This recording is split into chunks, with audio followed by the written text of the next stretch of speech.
Hello and welcome to yet another episode of Just Onside.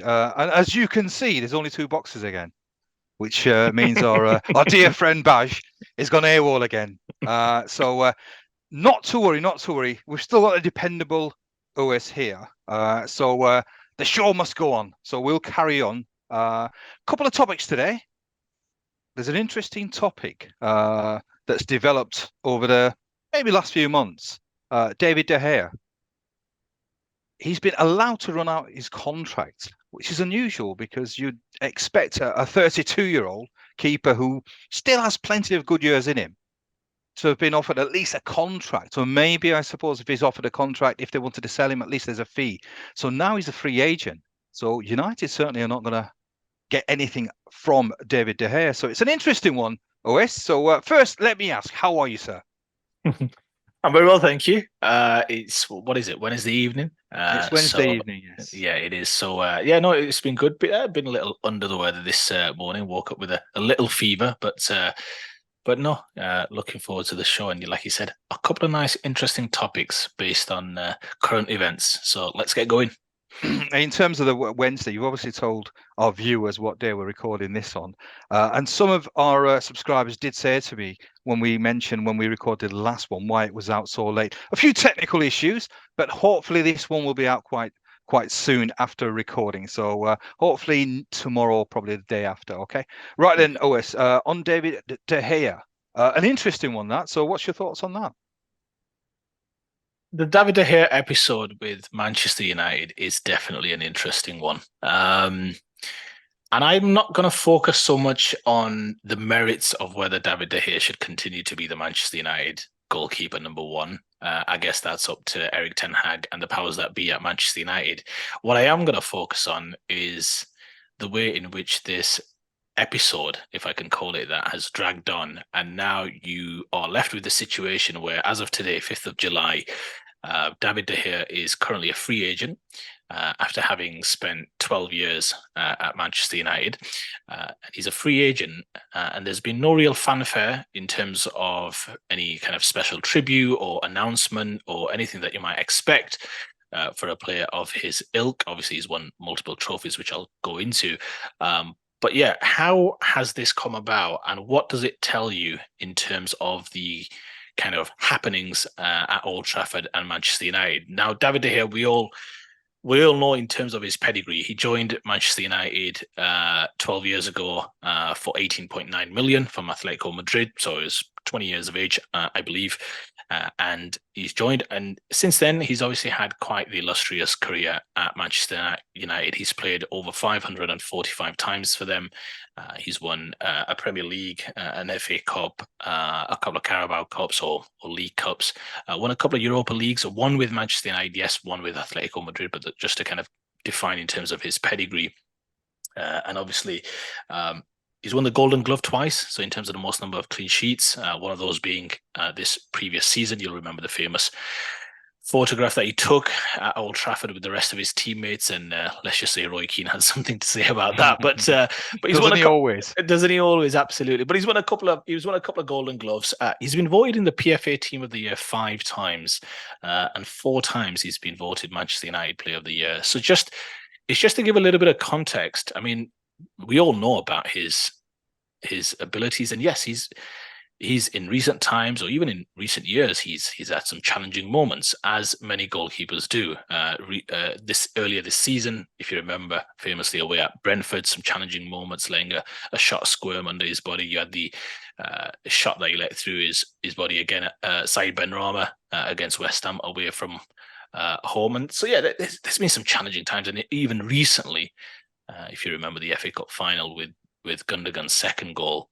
Obviously, it's bounced a few times. Gary Neville famously saying, look, in the end, you expect your keeper to get that. It's bounced a couple of times. You expect him to get across. So there was some finger pointed towards his direction in terms of him having should have done better. And what's happened in the last 12 months is I'm not going to argue this from the point of should United have treated him better? He deserves better. He's been a fantastic servant for the club. I view football players in the sense of they render their services, the club pays them wages accordingly. He was on £375,000 a week, so he was paid handsomely.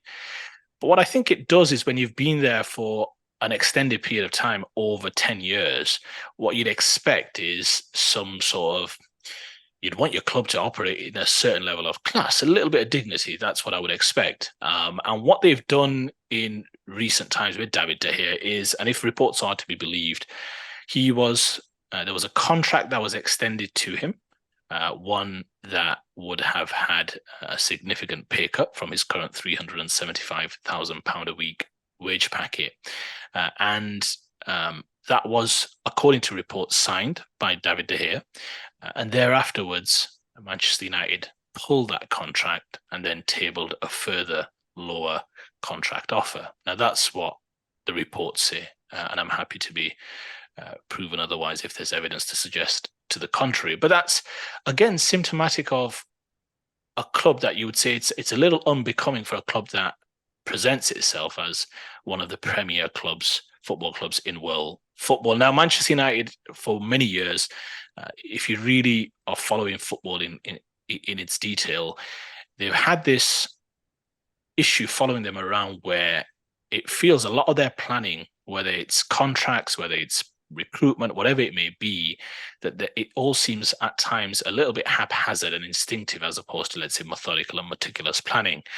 Famously, they've had a lot of transfer sagas, just to name a few: Toni Kroos, Frankie de Jong, many others, Fabregas. There's been many situations where they've kind of found themselves just kind of getting involved in transfer situations which at the time seem a little bit far-fetched, and they don't quite manage to pull it off. They've then ended up overpaying for some stars. If you look at the statistics about how they've managed to recruit profits from player sales, they're one of the lowest in terms of the big six clubs, and that's one of the reasons being is they always tend to overpay on players. If you overpay on players in terms of contracts and salaries, aka, let's say, or famously Phil Jones, he ends up having a long career. If I said to you, what's Phil Jones in terms of his pedigree, and what would you say in terms of his notable highlights at Manchester United? Yeah, he was there for an extended period of time. You'd say, well, how did that ever come to pass? Harry Maguire right now, there's a lot of talk about how he's willing to stay. Well, he would be, because he's getting paid an extremely handsome amount of wages per week. Which club is going to take Harry Maguire off Manchester United's hands as well as offer him the salary he wants? And why would he, on the other hand, go somewhere else where he's not going to be able to command the salary that he's actually contractually obligated to receive over the next couple of years? So, of course, so it leads to this kind of difficult situation where they're not even able to shift players on because, again, of shoddy recruitment or poor planning. Now, the one good thing Manchester United have got going in their favour is Erik ten Hag. And Erik ten Hag deserves a lot of credit. But you ask yourself, why have they allowed a situation where the only benefit that I can see from not, I guess, giving David De Gea the fanfare. So what you would normally expect is David De Gea, an announcement by the club, David De Gea will no longer have his contract renewed. We wish him all the very best. We thank him for his services, blah, blah, blah. That kind of statement, even though it's a lot of lip service, but you'd expect that after a player who's had 12 years of, a good quality contribution at a Premier club. But it's as if they don't want to advertise to the rest of the clubs, especially clubs where they may be targeting other goalkeepers, that there's still this chance maybe that we may extend David De Gea or we may give him another contract. It's like to keep up this facade that we may still renegotiate with him. We may still talk to him. Hence, they've not kind of cut those ties or severed those ties permanently. And I just say, if you're an elite football club, is that really how you want to operate? I mean, it just belies the kind of standards of excellence that you'd expect of an elite club. And I'll just finish off on this for the first stanza before I get your thoughts. I don't know if you've been following, but Nasser Hussain has been, I think he's featured talking to some of the sporting leaders on this feature on Sky Sports called Secrets of Success. I think it started featuring last Wednesday. Yeah. And he's been talking to kind of sporting leaders. So he's been interviewing and talking to Jurgen Klopp, Toto Wolff, Christian Horner, the Chelsea women's football coach Emma Hayes, Judy Murray, just to name a few notable kind of people who are kind of ahead or leading bastions in their sport, in their careers. And one of the interactions that he has with Toto Wolff, the Mercedes Formula One Supremo, he talks about how he was brought into the Mercedes team in 2013. And this was after finishing like fifth or something in the Constructors' Championships in 2012 or what have you. And Toto Wolff talks about, to Nasser Hussain, he talks about how when he went to meet Ross Brawn, who was a leading engineer at the time and was well renowned in Formula One circles, so he went to the Mercedes factory, and he said that whilst I was waiting there at the factory, it didn't feel like at reception, even at reception level, it didn't feel like I was at some sort of elite top class Formula One institute. And he saw on the table there that there was a disheveled Daily Mail copy there, lots of pages just kind of all over the table. There was an old coffee cup with dried coffee inside and what have you. And when he then goes inside to meet Ross Brawn, he talks about how, hey, when I was at reception, it didn't feel like a Formula One factory, it didn't feel like a Formula One institute. What are we about? And Ross Brawn famously retorts to him to say, it's not old coffee cups or Daily Mail copies that makes a car faster, it's engineering. And Toto Wolff disagrees with him, and he said, well, no, it's about attention to detail, it's about excellence, it's about standards. And if all aspects of your factory and of your kind of institute should be exuding those kind of standards and class and what have you. And I'm not saying Manchester United doesn't, we don't know enough, right? But if all you can go off is the behavior of the club in terms of its public behavior, let's say, and they don't, in my opinion, with a lot of their kind of issues, you can see with the takeover saga that's been going on forever. You look at some of their transfer dealings, you look at some of their contract renewals, you look at everything that they've done, even bringing Ronaldo back and then having to kind of send him on his way, various different things that we could go on forever. They don't behave or operate in a lot of aspects of running a football club in a way that you'd expect of an elite, top class, top brand football club. It's one of the reasons why I didn't agree with Bayern Munich getting rid of Julian Nagelsmann 18 months into a 5-year deal, because it's not what you'd expect of a club or a top club, especially when you're relatively flying high in domestic competition as well as the Champions League, which it was at the time. So I'll just finish because I do want to get your thoughts. That's the angle that I looked at this with. It's not to say that Manchester United are right or are not right to renew a contract. That's for them to decide. But it's the way they've done it, and it's the way that it's happened. And now still not giving him a proper send-off. There were some rumours that they've told him not to sign with another club because, again, they may still want to keep him. But I'm like, well, you've had time to plan this. You've had time to know his contract's running down. And surely you've had time to decide whether or not you want to keep him or not. And maybe he does deserve a little bit of, I want to say respect, but he deserves something just to say, yeah, we are severing ties. Thank you for your service and what have you. Today, they've made a bid, if rumours are to be believed, for Andre Onana, the Inter Milan goalkeeper, £38.5 million.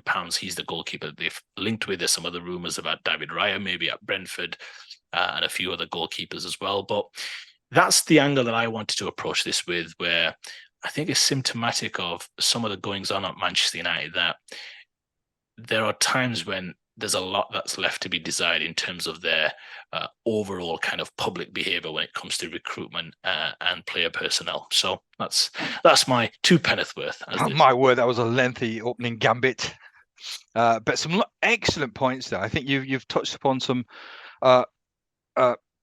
really, really interesting observations, and I think the observation about this is not how a professional football club or a club of the status of Manchester United and the reputation of Manchester United should behave. And you're absolutely right. I think it is. It's a strange one, because perception is so important especially in, I suppose, in the world of sport, because you want to be perceived to be a really slick a club that is got tremendous values, but is run very efficiently, and there's a certain polish about the way it functions.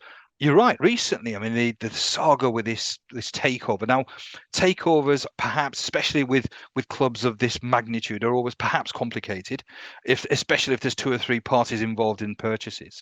But what's happened with De Gea is a strange one. I really find it's a strange one, because he's had a slightly up and down career. On the whole, he's been unbelievable. I think when he started, if you can recall, there was a lot of question marks. People were questioning Ferguson to sort of say, well, look, he's quite lightweight, because he's always been quite a slender chap. But when he started, he was a stick. He was bullied in the box. So really, there was a lot of question marks. But Ferguson kept on insisting that this guy will be a top class keeper. How how can we question Ferguson? And he was absolutely right. He turned out to be an unbelievable keeper. They kept appearing moments, odd moments, but on the whole, I think throughout his tenure as keeper of Manchester United, he's been superb. Um, Recent times is perhaps you can almost sort of say this. It's becoming more frequent. If those mistakes perhaps were every 12, 13 games, they were a little bit more frequent. So perhaps he was on the wane. But as to how they've dealt with this, to let his contract run out, to not give him a fanfare, I think he deserves, unless something's happened that we're not privy to. But I just don't think he's that type of character. David De Gea, I think throughout his 12 years, 11 years at Manchester United, there's not been really any controversies. I mean, there may be performances that perhaps have been questionable, but in terms of the way that he's conducted himself, he's pretty solid. I think there may have been times where maybe he's asked for a move. I think there was times where Real Madrid, I think, were very, very interested. But he's always, I think, conducted himself with a certain amount of decency. So after 10 years, I mean, remember back in the day, 10 years, you got a testimonial. There was lots of uh, commendation for loyalty, which is a rarity in this modern game. So I'm very, very surprised. I'm surprised that they didn't offer him a contract, especially if on lower terms is agreed. Because even if they decided to sell him, I think there would be a fee. I think there's still enough talent and quality there that there'd be potential buyers. And especially now, I think Saudi Arabia, they'd pay ridiculous money for a keeper like David De Gea. So I'm just surprised. You're absolutely right. I don't think it's becoming of a club like Manchester United. I think they're better than that. My take personally is I'm not much for sympathy in sport, as you well know. But I think certainly if a player has served you for 12 years, he deserves at least a proper send off. So not sure what's happened, and I think he's been exceptional. I think overall, he's in totality he's been an exceptional keeper. It will be a loss to the Premier League if he does decide to go elsewhere. But it's a strange one. It's a strange one. It's a shame that Bash is not here because it would have been great to have sort of Bash's take as a Manchester United supporter. I'm sort of very much with you. It seems bizarre that the way that they've conducted themselves, especially with Ten Hag as well. You'd expect Ten Hag. He's a coach that has perhaps a certain amount of clout. That if he felt that this is not the right way to do it, he would have at least done something or said something. But he's remained very silent as well. Yeah, and I think you make some very good points, especially finishing off with Ten Hag. And it seems that Ten Hag's been the determining factor, as it should be, at a manager that you want to empower as to whether or not he wants to keep David De Gea. And there's some talk, again, in the media outlets that it was some of De Gea's performances, especially at the back end of the season, that confirms some of the doubts that Ten Hag has about David De Gea in terms of his ability, notably, obviously, his footballing ability in terms of the ability to play out from the back and be calm and composed on the pitch. You'll remember the famous defeat at Sevilla where there were a number of errors made as well. And again, just to be very clear, it's not so much that Manchester United have decided not to renew his contract. That's fine. That's how football works. They have to choose whether or not they want to keep a player, and if so, they have to renew his contract. And they offered him a contract apparently, and he signed it, and then they pulled it and supposedly offered him a contract on lower terms. I just think what they're doing right now is that they're not making any real announcement to say, hey, we want to wish David all the best, all the rest of it, because they want it as though, well, they're not entirely sure if they'll be able to secure the number one target that they have identified in the transfer market, and therefore they want to keep all options open. You mentioned there, and it's an interesting point. Could they, and maybe perhaps is where in January they could have said, look, we'll give you a 1-year rolling deal on obviously lesser terms. And there they can then cover all bases, where if then in the summer they then realize that actually we may well be able to secure our number one target, you can then perhaps sell him for a nominal fee, but you can still sell him. So it would have been prudent planning, you'd say, if they did it that way. And if you remember one of our earlier episodes, the three of us discussed that because United have a number of other areas to address, it would seem perhaps more pragmatic to just roll De Gea on for one more year, again, on lesser wages than he was on currently, but just so that you've not got too much turnover in one particular window, essentially addressing the most pressing needs first, and goalkeeper was perhaps not one that they wanted to address. So it's as though they're keeping all options open at the expense of what I would say a certain level of class that you'd expect. A player plays for you for 12 years. I'm not suggesting you give him a massive big send-off and pay him something or all the rest of it. I mean, You should give him a massive send-off, surely. Well, no, but for the loyalty. But what I mean is they could at least give some sort of formal announcement. It's not a player who's played for you for a year or who's been on loan. It's 12 years. He's won the Premier League and he's won multiple trophies and what have you. Now, he got married over the weekend, as you may have followed in the news, and not really. His personal life is of no interest to me. It is to me. I like to keep up with the show business, but he got married in Menorca over the weekend, and Manchester United obviously tweeted or posted a message on Instagram or whatever it may be, saying in Spanish, but essentially saying congratulations, David. Pretty much a day or the same day that he was actually made a free agent by said club.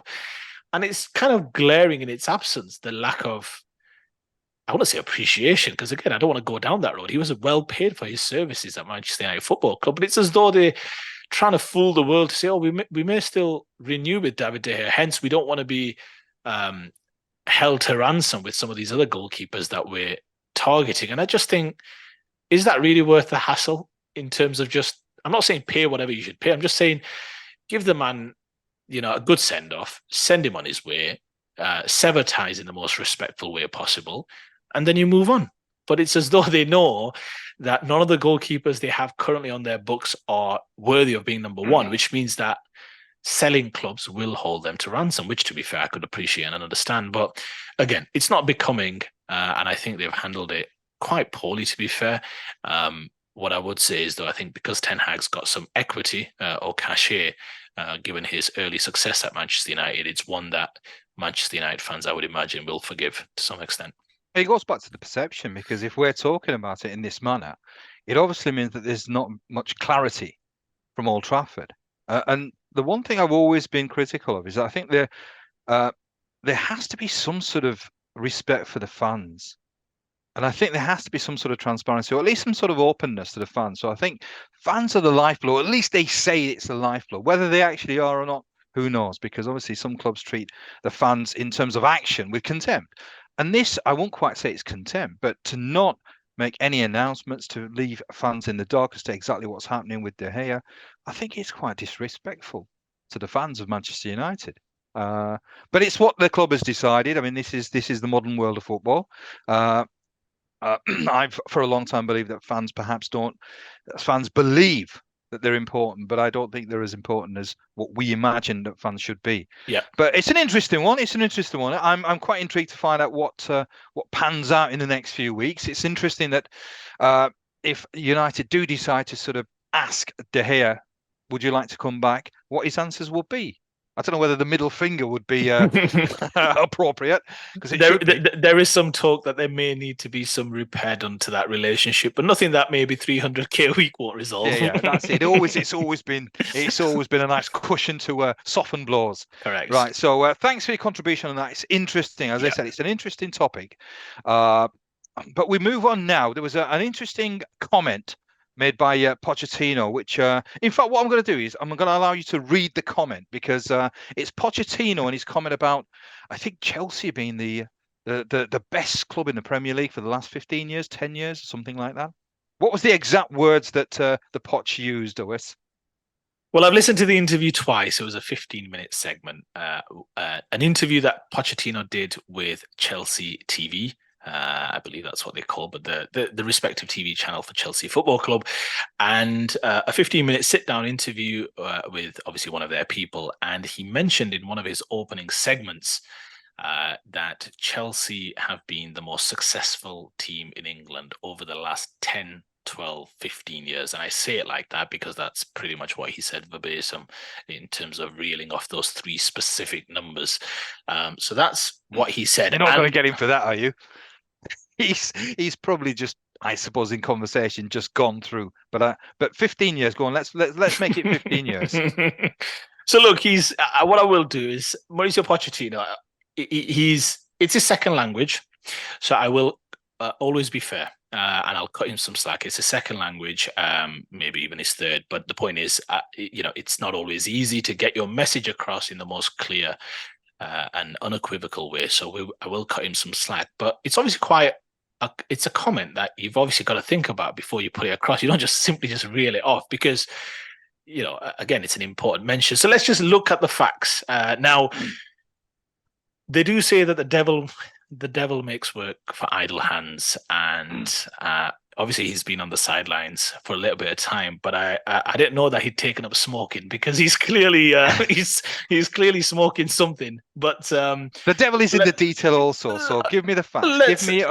Let's make it 15, 20 years. Let's make it from 2004. Well, I'll make it 15 years because that's what he said. So Chelsea Football Club, 3 Premier League titles, 4 FA Cup wins, 4 FA Cup runners-up, 1 Carabao Cup, 2 Champions League, famously beating Bayern Munich and Manchester City a couple of years ago, and obviously 1 Champions League runner-up, although that was 16 years ago, just semantics, but 16 years ago against Manchester United in Moscow. Then, obviously, as you can imagine, the main team that would enter that argument would be Manchester City. 7 Premier League titles, pretty much in the last 10 or 11 years, but 7 Premier League titles compared to Chelsea's 3. They've got 3 FA Cup wins compared to Chelsea's 4, but 2 FA Cup runners-up. Chelsea have 4 FA Cup runners-up, so in terms of the FA Cup, yes. Carabao Cup, Chelsea have 1 compared to Manchester City's 6, and obviously Champions League, Manchester City have won 1 runners-up. Finish, again, famously, in 2021 against Chelsea Football Club. Now, look, I fundamentally obviously disagree with him. Chelsea haven't been the most successful team in the last 15 years in England. That would be Manchester City. And I don't think there's something, if you think about it just in England, then it's obviously clearly Manchester City. If you say club based in England and you want to bring the Champions League into it, then yes, Champions League, they've won 2, City have won 1. But Manchester City have also won many more domestic league titles than Chelsea Football Club. So that's not to say Chelsea haven't been successful. It's more just to dispute his theory that Chelsea have been the most successful English team in the last 10, 12, 15 years. So, again, I strongly disagree with him. And look, at the end of the day, you can go back in history. Liverpool fans could go back in history and say, well, over the last 40 years, we've been the most successful team. And what I would argue is that football is a what have you done for me lately business. And if you look at the last 4 or 5 years, it's been Manchester City's reign. Chelsea haven't featured in any way, shape, or form, other than obviously that one Champions League and maybe a couple of domestic trophies. But from a league perspective, they've not won the league for 6 years. Obviously, City have won 5 of the last 6. The one notable title was Liverpool's, obviously famously, I think, in 2020. City have now won 3 on the bounce. It's Manchester City's reign. It's Manchester City's time. But just on the point, I mean, I suppose you put the disclaimer in right at the start that English isn't his first language. Therefore, I suppose it's difficult. But would you not say that the Champions League is something which is the holy grail, isn't it? Really, I mean, and City won it this year, which straight away a number of maybe critics, and myself included, gave tremendous praise to Pep Guardiola, because in a sense that's the big one, that's the biggie.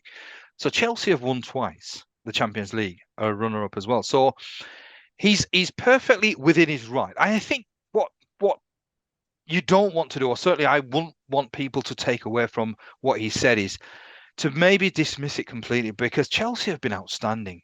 Now, maybe I suppose in recent times, perhaps that success that they enjoyed early 2000s, right until probably the mid 2010s, was Chelsea at their peak, and they were exceptional. We're a wonderful football side. So I certainly think he is right in one sense, that you can't underestimate the greatness of this Chelsea football side. As I said, in recent times, they've not enjoyed the success that they did enjoy. So I think he's perfectly within his right. And I think he's absolutely right to comment that he is one of the great Premier League sides in recent years. I suppose if you're purely based on statistics in terms of trophies, then last 15 years, it's got to be Manchester City. But I don't think Chelsea are too far away, because I certainly put a tremendous amount of value on the Champions League. It's almost like maybe it's worth 3 Premier League titles. That's how much importance and credence I give to the Champions League. So maybe that's what he's done. He's Well, calculated. he should have stated that I calculated the Champions League. Look, It was a subtext underneath. Of course, I'm not going to kill him for it. I just think he's wrong, and I think you agree that he's wrong. And look, he's paying lip service. He's giving an interview to Chelsea TV. I get it. Again, I'm not going to overly dramatize this, but I would still say, based on what he said, and it did make a little bit of noise in the kind of social media forums, but he's wrong. And look, the reason why I think I slightly disagree with your premise, Ayub, is Chelsea Football Club is the most unique football club that I've ever experienced in my entire lifetime. And to somehow I'll take umbrage with that. You've not come across Leeds United then? No, I have, unfortunately, because I came across you. So that was unique. That is unique. But what I mean is, what I'm saying is, he talks about the last 10, 12, 15 years. What tells you about Chelsea Football Club that the last 10, 12, 15 years are relevant to today? If anything, they are the one football club where history matters very little. They pay scant regard for their managers in terms of what they've achieved over the last 3-4 years. So Thomas Tuchel can win the Champions League, and a year and a bit later, he can be slightly struggling and they can sack him. So they clearly show that they've got no regard for in terms of past achievements. In addition to that, in terms of ownership, they've gone through a major ownership change. Again, a complete divorce from what was before. So why, again, would I talk about the happenings of what was taking place under the previous ownership? I could make the argument, actually, it's totally irrelevant now. We're under a totally new kind of set of circumstances for Chelsea Football Club. So they pay very little regard. There's no equity that managers build at Chelsea in terms of their achievements, giving them an opportunity to go through difficult situations and come through them. So I think that's proven in the evidence. They've had a massive ownership change. Their player personnel change over the last 12 months is unprecedented. That's not to say it's wrong or right. I'm just saying it's unprecedented. Again, giving credence to my argument, why would I care about the last 10, 12, 15 years? Now, some argue that Chelsea Football Club, just winning's in their DNA. They find ways to win. And I would say yes, but that was also under a different set of ownership rules under Roman Abramovich in terms of the culture that permeated at that club. Now, what Todd Bowley and the rest of the ownership needs to show me is, and the rest of us in the footballing fraternity, is that can this way succeed? And it may do. I'm not suggesting that it won't, but they're the one club where there's not this running thread in terms of what came 10, 12, 15 years ago, because they changed from year on year. Look at the players that have left this season or just in the last 12 months, just this summer window and even previously. Mendy, Koulibaly, Kante, Kovacic, Havertz, Mount, Ruben Loftus-Cheek. Players that may well leave: Ziyech, Pulisic, Azpilicueta, Hudson-Odoi, Aubameyang. Those are like, what I'm saying is that's like a first team that's just left in the last 12 months. Players that have obviously come in: Mudryk, Nkunku, Madueke, Jackson, Fernandes, Sterling, Cucurella, Fofana, Badiashile, Gusto, Santos. My point is, if you're going to have that, and that's just to name a few, by the way, we just don't have we don't have enough showtime to run through all of their transfer dealings. But my point very simply is, when you have that high level of turnover, why do I care what's relevant about 10, 12, 15 years ago? It's a new dawn. That's the whole point of it. So for me, history is very different. And I'm just going to finish with this because I do want to get your thoughts on, and I want to kick it around between us as to Pochettino in terms of the future. Look, famously, obviously, he went. We know what he did at Spurs. One EFL Cup runners-up, one Champions League runner-up, which was the day that Pochettino could have made himself a made man if he led Tottenham to Champions League glory against Liverpool in the final in Madrid. But of course, that didn't come to boot. He then obviously ends up at PSG 18 months later. Takes over from Thomas Tuchel. In the first season or first half of season, he ends up runners-up in League One.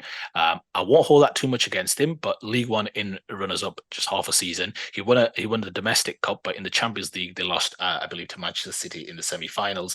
The year after, famously won the League Cup, the League One title, I should say, the domestic league.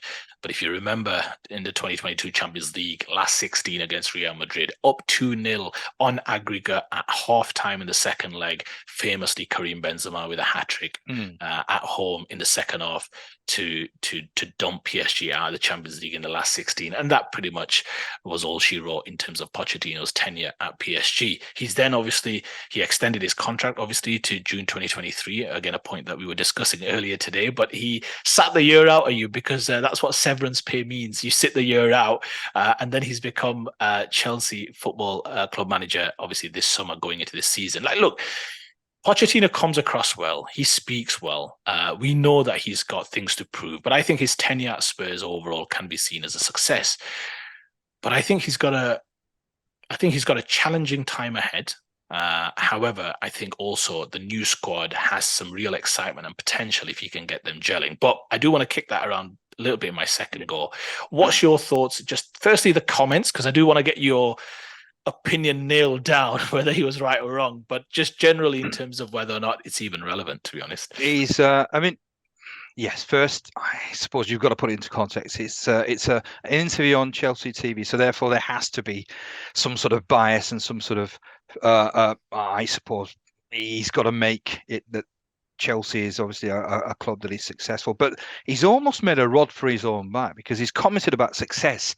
Now, the one thing that Poch didn't have in the UK when he was managing Spurs was, albeit he had tremendous, he was a well-respected coach. He was a coach that a lot of people commented that he plays really, really good football, but he never won anything. And I know that obviously this is a conversation we've had many, many times offline, where you're not just solely fixated with trophies. There's more to it, at least for you. For me, it's a little bit more straightforward. It is about trophies, depending on the side that you are managing.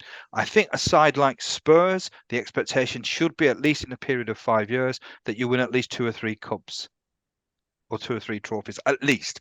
He never did that. Now, you can say he was close. That doesn't mean anything. Close, he's not won a trophy. So the fact that he's commented that Chelsea are an incredibly successful football club, the expectations now and the pressures are on. There's no doubt he's a good coach. I think he's had some great tutors. He's another disciple of Marcelo Bielsa. Had to get somehow a Leeds connection in there somehow. It's going to be, I'm intrigued to find out how he does perform at Chelsea. You've absolutely explained in very good detail the exodus, the incomings. There's a great deal of flux at Chelsea, so therefore it needs time to settle down. I think the expectation at Chelsea is that he's going to hit the ground running. He's got experience in the Premier League, so it's not a brand new manager. So maybe he may not be afforded as much time as perhaps another manager. And again, the Chelsea fans, I think they've been starved over recent years. So they're certainly hungry for some sort of success. So they won the Champions League 2 years ago. That's a long time ago. That's a long time ago. It's like 2 years ago is a long time ago. Last season was a debacle. And I think in terms of recent memory, the Chelsea fans certainly, I mean, obviously my son's a Chelsea fan, and he's I could see his pain. He obviously didn't see my pain as a Leeds fan. But those are first world problems, are you? Yeah. But I am looking forward to, because I do like Pochettino. As I said, I like the type of football that he plays. What he did in France means nothing to me. You know what my views on the French league. So yes, Champions League, that's perhaps more important as to how he performed. And you were absolutely right. That Real Madrid result, that must have been a dagger through the heart. That was a hammer blow. So he's had a couple of times where, once with Spurs, where he's been so close, but yet so far. And against Real Madrid, he must have expected that this is a game that it's in our hands, and he let that slip. So there's obviously been a couple of moments where perhaps he's sort of ruining at this moment in time. But a good appointment, just in terms of Chelsea, excellent appointment. I think in terms of coaches that are out there, he's one of the better ones. So I think they've made a great choice. I think he's got a very difficult job, though. I don't think it's straightforward. If he gets it right, fantastic. He'll be a hero. If he gets Chelsea, not just in the top 4, but if he wins a trophy, fantastic accomplishment. So that, I think, should be an objective. Top 4 finish. win a trophy for a first season, a club that maybe is in transition. That will be an excellent result. What's your thought? What do you reckon the expectations will be from the club to Pochettino? I think the expectation for next season, as you rightly pointed out, will be to finish in the top four. I think Champions League income is important, and I think Champions League qualification for Chelsea next season, I think, will be the bare minimum that those owners will ask for. I'm not saying that's right or that's wrong. It's not something that I'm a big fan of. This whole top four qualification. I want my team competing at the very highest level for trophies, for Premier League titles, for domestic trophies, and at some point challenging for the Champions League. So I think next season, to answer your question, I think it will be top four. Now, what I would say is I would hope, because again, trying to be fair and objective, I would hope that regardless of how Mauricio Pochettino performs next season, as long as there's some shoots of progress in terms of playing style, in terms of identity, in terms of team spirit, cohesion, and all the rest of it, I'd like to think they'll be in it for the long haul. He's been given a 2-year contract with an extra option at the end of it, which I think the club holds. But in the end, I'd like to think that Chelsea, when there will be a difficult time, and there will inevitably be a difficult time for the manager, there just always is, nothing's hunky-dory, that Chelsea persevere and keep patience. It's not something that they've shown in the past to have, whether it's in the previous establishments or even this current ownership, when they obviously got rid of Graham Potter in season and even got rid of Tuchel earlier on last season. But yeah, I think top four, my worry, because it's Chelsea Football Club, is that if in the event he doesn't get top four, I worry that he may not see the start of next season, because this is Chelsea Football Club. And that's what I've come to expect. And that's what in some ways disappoints me. Many would say, well, hang on, that's been the recipe for success in previous times. I'm just saying personally, it's a personal feeling as a supporter of a football club. I want my club to be process driven, to put things in place. And if they believe Pochettino's the right man, you said it, you believe in terms of the coaches available, he was the best coach out there. That's fine. I'm not going to dispute that. But then that means accountability on the board, which means that if there's the first sign of trouble, if you believe he's your man, you've got to go through the tough times, right? And you've got to come through it. So the only guarantee with Mauricio Pochettino at Chelsea Football Club is that he will be sacked. That's cast iron guarantee. You can, I was going to say screenshot, but you can record that, no problem whatsoever. The question is when. And if he doesn't meet the objective of a top four next season, I worry that he won't see the start of that second season. And that's a shame, because it should not be like that. And I hope it's not like that. And I hope that the Chelsea ownership will prove me wrong. Similarly, however, given some of the players that they are linked with, given some of the potential in that squad, they're linked with obviously Moses Caicedo from Brighton. That would give them a fantastic central midfielder, Fernandes and Caicedo.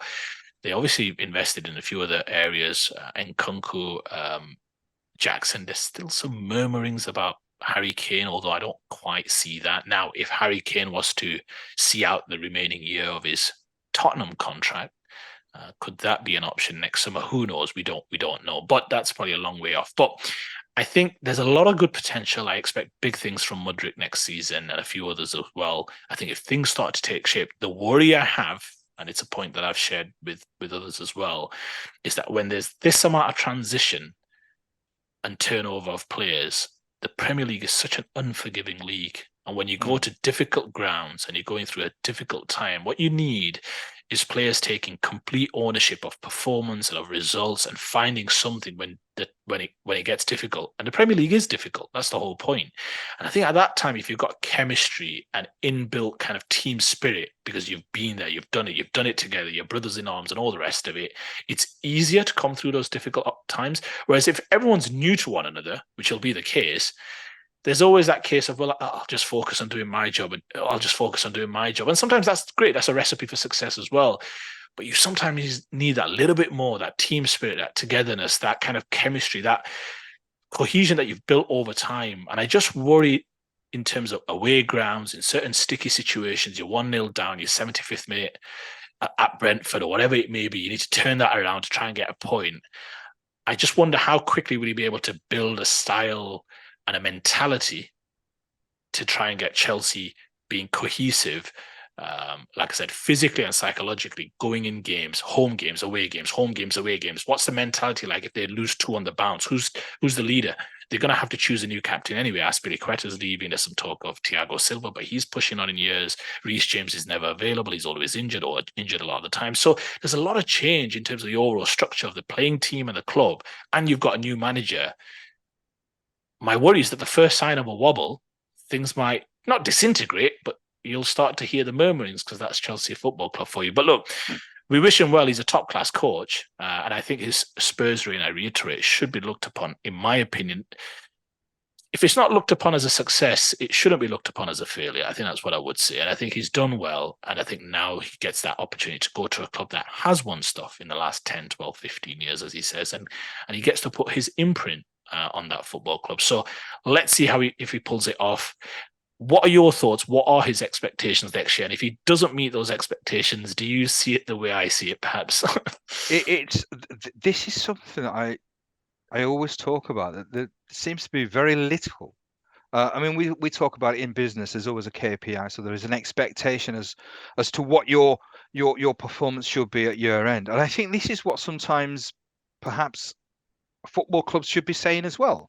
That there's a period of transition. For us, a top 4 finish and maybe winning a trophy will be an exceptional season. If we finish in the top 4 without a trophy, again, that'd be a very good season. So at least it gives an idea of what the club is planning. If they are planning on wanting to win the league, if they are planning on wanting to win 2 domestic cups, then obviously that's when it becomes really, really difficult. But for me, I think if he finishes top 4, and if the projection is upwards, that's the key. I think it's one where we operate in a very fickle world where it's the here and now. If he starts the season well, fantastic. But if he starts dipping, then the alarm bells start ringing. So I think as long as there appears to be a progression where it's improving, I think perhaps he'll get that stay of execution. I think the first season he's safe unless he does unbelievably poorly. I think they've invested. They are aware that he's a good coach, and I think this is the thing. I think the first season maybe perhaps a little bit of slack, but certainly the expectation is top 4. I can't believe that they won't be wanting to finish in the top 4. But it's going to be a damn tough job. It really is. I just you talked about again the transition, the player changes, the exodus, the players that are coming in. Chelsea historically, I mean, I suppose if when I think of Chelsea, I think of the Lampard era where it governed itself. I mean, there was a famous game, that FA Cup game, was it with who was that? Roberto Di Matteo. He was a figurehead as a coach. The players, Drogba, the characters, John Terry, Frank Lampard. You don't need that. Was, I would say, one of those rare football teams that did not need a manager. They could have managed themselves. It was when you played Chelsea Football Club. If you wanted to play football, they'd play football with you. If you wanted to have a battle, they'd battle with you, and they could battle with the best of the opposition. I think it's almost where Pochettino maybe needs to rediscover this identity, where there's lots of leaders, not just one leader, one captain. There's leaders all across the pitch, and it's that to me is the perfect scenario for a football club when you've got leaders on the pitch, because it just makes it so much easier for the coach. When times are tough, you've got 8, 9 players rolling their sleeves up. If there's 2 guys slacking, the players will take care of the other 2. This last season, it wasn't a Chelsea that I've seen over the last 15, 20 years. It was a side that gave up the will to fight. It just wasn't ever committed. It performed. I mean, I suppose some people were saying that if the season was an extra 10 games, there was a chance that they'd be pulled into the relegation mire, which it's unthinkable. No way. If you're Chelsea. But you would have liked that. Oh yeah. But that's the thing. You'd never ever imagine Chelsea to be as impotent, to be as limp, as insipid as they were this season. So in one sense, it's a good position to start from, because if you're picking up something that's extremely broken, you're going to have, I suppose, the time to try and at least fix it. If you're taking over a team that's a slick machine, you're under pressure straight away. So maybe he might be afforded time. So I think he's a good coach. It's a difficult situation. Is he the right man for the job at the moment? Yeah. is the best out there, or at least one of the best out there. So the club perhaps will be buying some good players. There's already some good players there. If he can get maybe 3, 4, 5 decent players, let's see what happens. Let's see what happens. But I do wish him well. I do wish him well for my son's sake. Yeah, well, I think you're right in terms of the best coaches out there. I mean, once Bournemouth secured Anthony Iraola, I think once that was once he was off the market. Yeah, once it's a shame we're not talking about the market. Once he was off the market, because obviously you rate him incredibly highly. I think Chelsea had no choice but to direct their attention to Maurizio Pochettino. Well, no, Gary O'Neill was available. He's still waiting by his phone. It's just not ringing. Well, give it time. Time will tell you. Time will tell. All right. Thank you so much again, Owen. As always, some really, really good points of discussion. You've again made some really, really good points and points that I hope the viewers sort of listen and absorb. Right. That is a wrap for today's show. We'll probably be recording again next week. We've no idea about the badge. We've no idea. He'll be back for the next one. He'll be back for the next one. He's alone to himself, so we're not sure exactly whether Badge is going to be on the show or not. But whether Badge is there or not, the show will continue. So I'll ask you the usual things. Please subscribe if you haven't. Smash a like. It really does help the channel enormously if you do that. Put in a comment as well. I mean, I like to thank those who do put in a comment, and also those loyal viewers. We obviously are having people that are viewing on a regular basis, so thank you so much. It's really appreciated. Okay, so do all the good stuff, and until the next time, stay on side.